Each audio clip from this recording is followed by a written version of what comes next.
हाँ जी साथियों, नमस्कार। प्रत्यक्ष डिजिटल प्लेटफॉर्म पर आप सभी का हार्दिक स्वागत, अभिनंदन है। मैं हूं जितेंद्र कुमार। साथियों, आज हम एक करंट अफेयर्स के बेहतरीन महत्वपूर्ण टॉपिक को लेकर आपके सामने हाजिर हुआ हूं। जैसा कि आप देख पा रहे होंगे, पद्म पुरस्कारों की घोषणा गणतंत्र दिवस की एक दिन पूर्व संध्या को की गई है, जिसमें हमारे राजस्थान की 3 विभूतियों को ये पद्म पुरस्कार प्रदान किए गए हैं। उसके बारे में और पद्म पुरस्कार क्या होते हैं, अभी इनकी जो है कुछ ऐतिहासिक पृष्ठभूमि को लेते हुए वर्तमान तक क्या कुछ खास है जो भर्ती परीक्षाओं में पूछा जाता है, उससे संबंधित हम बात करेंगे। साथियों, जैसा कि हम अगर राजस्थान की बात करें तो राजस्थान का हम बात करें तो 61.11% भाग रेतीला और मरुस्थलीय है, लेकिन इसी रेतीले और मरुस्थलीय क्षेत्र ने अपनी कला और संस्कृति की छाप पूरे राज्य ही नहीं अपितु देश और दुनिया और अंतरराष्ट्रीय स्तर या अंतरराष्ट्रीय मंचों पर एक अलग ही पहचान और छाप छोड़ी है। साथियों, जैसा कि आप देख पा रहे होंगे कि पद्म पुरस्कार के बारे में हम थोड़ा सा अगर बात करें तो ये राजस्थान में तो 3 को मिला है, लेकिन उससे पहले हम थोड़ा सा भारत के बारे में बात करेंगे। भारत के सर्वोच्च नागरिक पुरस्कार पद्म पुरस्कार भारत सरकार द्वारा सबसे उच्च नागरिक सम्मान के तौर पर दिए जाते हैं। ठीक है, इन्हें हर साल गणतंत्र दिवस 26 जनवरी की पूर्व संध्या पर घोषित किया जाता है। अधिकांश जो है वो 26 जनवरी से एक दिन पूर्व किया जाता है। ठीक है, कभी कभी बीच में कुछ वर्षों में चेंज हुआ है, लेकिन अधिकांश तो अपने को यही याद रखना है कि 26 जनवरी से एक दिन पूर्व संध्या यानी कि 25 जनवरी को शाम को। ठीक है, किसके द्वारा दिया जाता है? भारत के राष्ट्रपति के द्वारा दिया जाता है। ठीक है, अच्छा एक बात है, ये पद्म पुरस्कार में 3 कैटेगरी है। ठीक है, लेकिन अगर आपसे यह पूछे कि भारत का सर्वोच्च सम्मान या सर्वोच्च पुरस्कार कौन सा है, तो वो है भारत रत्न। ठीक है, उसके बाद अगर हम बात करें तो फिर आएगा आपके पद्म जो है पुरस्कार की कैटेगरी में, इसमें पद्म विभूषण, यह दूसरा सबसे बड़ा नागरिक सम्मान है भारत रत्न के बाद, ये लिखा है। ठीक है, अत्यंत महान और असाधारण सेवा करने वाले व्यक्ति को मिलता है। उदाहरण कला, विज्ञान, सार्वजनिक सेवा, चिकित्सा, ठीक है, संस्कृति, इन क्षेत्रों में कुछ अतुलनीय कार्य करने वाले, है ना, विशेष प्रतिभा के धनी जो है व्यक्ति, उन्हें यह प्रदान किया जाता है। ठीक है, आगे हम बात करें पद्म भूषण की, तो यह तीसरा सबसे बड़ा नागरिक सम्मान है। पहला कौन सा हो गया? भारत रत्न। दूसरा कौन सा हो गया साथियों? पद्म विभूषण। तीसरा कौन सा हो गया?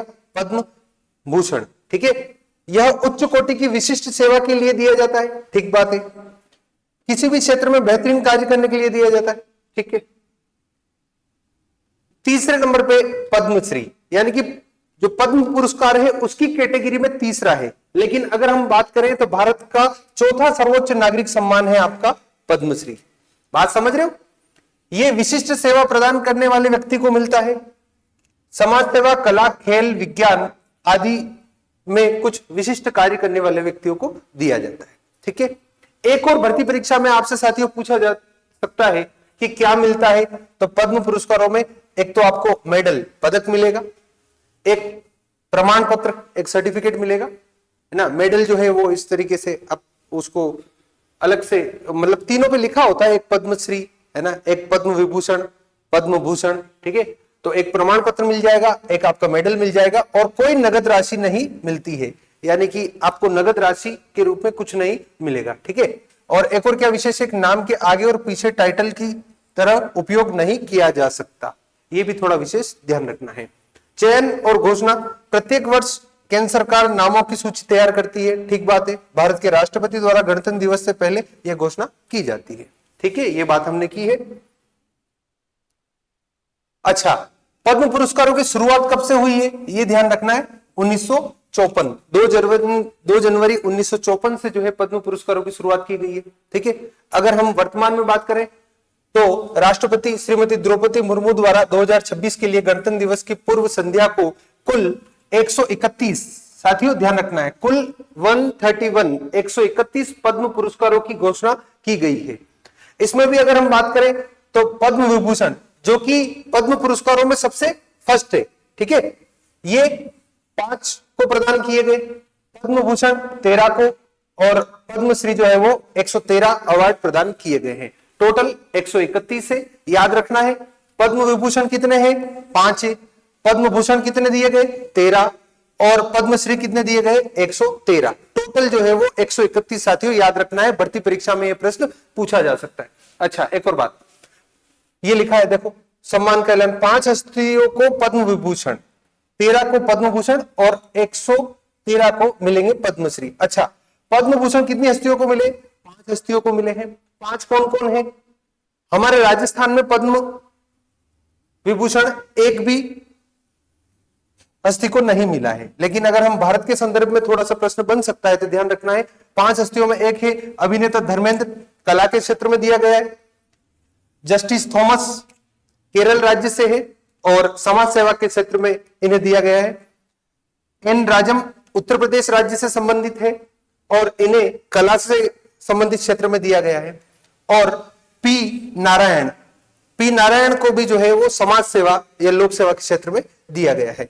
और वीएस अच्युतानंद, सॉरी यहां ध्यान रखना, पी नारायण को शिक्षा और साहित्य से संबंधित दिया गया है, थोड़ा सा सही करना, पी नारायण शिक्षा एवं साहित्य से संबंधित जो है अपना अतुलनीय योगदान देने के कारण दिया गया है। और अच्युतानंद जो है ये समाज सेवा। तो एक बार याद रखो, कला के क्षेत्र में धर्मेंद्र को दिया गया, अभिनेता धर्मेंद्र को, और एन राजम को। एन राजम एकमात्र महिला है जिसे 2026 में पद्म विभूषण प्रदान किया गया है। कला से संबंधित धर्मेंद्र और एन राजम है, ठीक है। अच्छा, जस्टिस थॉमस और केरल के जो है पूर्व मुख्यमंत्री है ना पीएस अच्युतानंद, इन्हें जो है वो समाज सेवा या लोक सेवा के क्षेत्र में कार्य करने के लिए दिया गया है। और पी नारायण, इनका ध्यान रखना है, आपकी जो है साहित्य और शिक्षा के क्षेत्र में दिया गया है, ठीक है।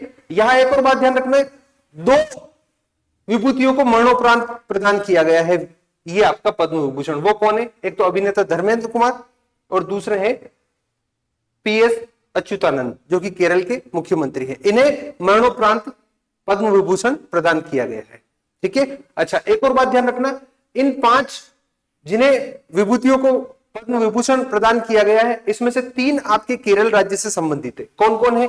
जस्टिस थॉमस केरल से है, पी नारायणन केरल से है और पीएस अच्युतानंद ये भी केरल से है, ठीक है। और ये डॉक्टर एम राजम जो कि एकमात्र महिला 2026 में पद्म विभूषण दिया गया है, ये उत्तर प्रदेश राज्य से है, ठीक है, ये यूपी से है, ठीक है। और अभिनेता धर्मेंद्र सिंह को इनको महाराष्ट्र से दिया गया है कला के क्षेत्र में, ठीक है साथियों। ये थोड़ा सा आपको ध्यान रखना है, 5 हस्तियों को पद्म विभूषण कौन कौन है वो भी आपसे पूछा जा सकता है। बढ़ते हैं आगे। अब राजस्थान में जो है पद्मश्री 3 विभूतियों को प्रदान किया गया है, जिसमें गंगानगर से है आपके स्वामी ब्रह्मदेव जी। इन्हें भी एक तरीके से समाज सेवा के क्षेत्र में इन्होंने अंध महाविद्यालय स्थापित किया हुआ है आपके गंगानगर में, तो इसमें कुछ विशिष्ट कार्य करने के लिए पद्मश्री प्रदान किया गया है। दूसरे आपके गफरुद्दीन मेवाती जोगी डिग भरतपुर से हैं। इन्हें जो है वाद्य यंत्र, ठीक है, इन्हें अगर हम बात करें तो भपंग वाद्य यंत्र के लिए दिया गया है, ठीक है। और तीसरे है आपके तुग्गाराम जी जैसलमेर से है और अलगोजा वाद्य यंत्र के लिए इन्हें भी पद्मश्री प्रदान किया गया है। तो राजस्थान की 3 विभूतियां हैं जिन्हें 2026 में पद्मश्री प्रदान किया गया है, ठीक है। याद रखना है एक बार और, कौन कौन है? एक तो है स्वामी ब्रह्मदेव जी महाराज गंगानगर से, दूसरे हैं गफरुद्दीन मेवाती जी जोगी डिग भरतपुर से, और तीसरे हैं आपके तुग्गाराम जी जो कि जैसलमेर से है, ठीक है। एक और बात ध्यान रखना है, इनका जो है कौन कौन से वाद्य यंत्र के लिए, जैसे कि अगर ये तो स्वामी ब्रह्मदेव जी महाराज, इन्होंने जो है समाज सेवा के क्षेत्र में अंधो है ना, अंध महाविद्यालय है ना, जो आंखों से थोड़े से दृष्टिहीन है उनके लिए महाविद्यालय की स्थापना कर रखी है गंगानगर में, तो समाज सेवा के क्षेत्र में, ठीक है।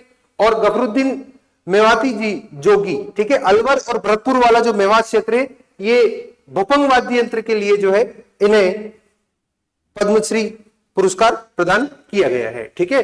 और भपंग वाद्य यंत्र जो है वो कैसा होता है साथियों? भपंग वाद्य यंत्र अगर हम बात करें तो भपंग वाद्य यंत्र एक जो डमरू नुमा आकृति का होता है और उसे गज के साथ बजाया जाता है। थोड़ा सा ध्यान रखना, तारों से जो गज जो है उसको तारों के ऊपर वो घुमा करके इस प्रकार जो है छोटे डमरू नुमा आकृति का होता है, ये थोड़ा सा ध्यान रखना है।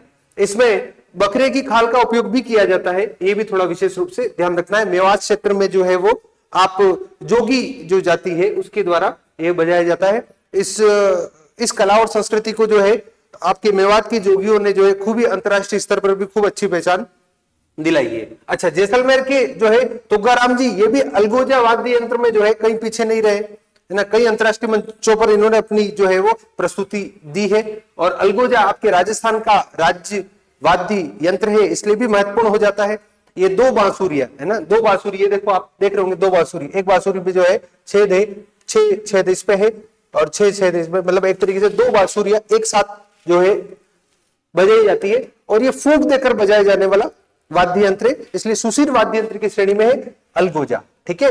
अच्छा, इससे संबंधित कुछ और बात करें कि पद्म पुरस्कार प्राप्त करने वाले राजस्थान के जो है प्रथम व्यक्ति, तो प्रथम जो है वो श्रीमती रतन शास्त्री, इन्हें पद्मश्री प्रदान किया गया था 1955 में। हालांकि पद्मश्री जो है पुरस्कारों की शुरुआत 1954 से हो गई थी, हमने अभी बात की है, लेकिन राजस्थान में सर्वप्रथम जो है श्रीमती रतन शास्त्री को पद्मश्री पुरस्कार जो है वो 1955 में दिया गया था, 54 में किसी को नहीं दिया। अच्छा, इसके बाद अब आईजीएनपी के जो है मुख्य इंजीनियर है ना कंवर सेन, उन्हें भी पद्म भूषण जो है वो 1956 में दिया गया।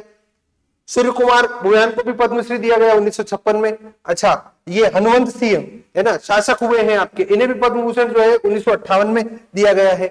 हनुमंत सिंह, इनको थोड़ा विशेष रूप से ध्यान रखना है। इसके बाद देवेंद्र झाझड़िया, इन्हें 2022 में पद्म भूषण एवं 2012 में पद्मश्री प्रदान किया गया है। ठीक है, तो ये भी थोड़ा सा और ध्यान रखना। अच्छा, इसके अलावा एक और बात है कि जैसे आपकी भारतीय क्रिकेट टीम के कप्तान रोहित शर्मा, इन्हें भी पद्मश्री प्रदान किया गया अभी 2026 में।